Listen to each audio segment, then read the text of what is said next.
அனைவருக்கும் கிருஷ்ண ஜெயந்தி வாழ்த்துக்கள்.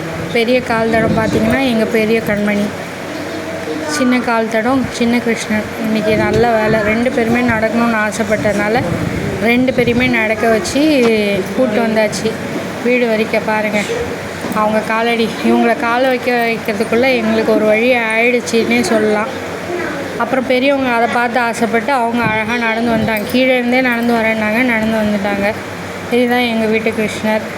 நாங்கள் சிம்பிளாக ரெடி பண்ணி வெண்ணெய் வீட்டிலே கிடந்தது, கேசரி எல்லாம் செஞ்சு வச்சு படைச்சாச்சு. அப்புறம் பார்த்தீங்க அப்படின்னா கண்மணிக்கு தான் ராதே வேஷம் போட்டு விட்டோம். சின்ன கண்ணு தூங்கிட்டாங்க. கரெக்டாக காலையிலேருந்து ஆட்டம் போட்டுட்டு சாமி படைக்கிறப்ப தூங்கிட்டாங்க. ஸோ அதனால் அவங்கள டிஸ்டர்ப் பண்ணல. இவங்களுக்கு மட்டும் ராதே வேஷம் போட்டு விட்டோம். கிருஷ்ணர் இல்லாமல் எப்படி ஃபுல்ஃபில் ஆகும் அப்படின்ட்டு யோசிச்சப்போ தான் டொக்கா ஒரு கிருஷ்ணர் வந்து மாட்டினார். அவ்வளோமா நாங்கள் அவருக்கும் கிருஷ்ணர் வேஷத்தை போட்டு கிருஷ்ண ஜெயந்தியை சிறப்பாக முடிச்சாச்சு.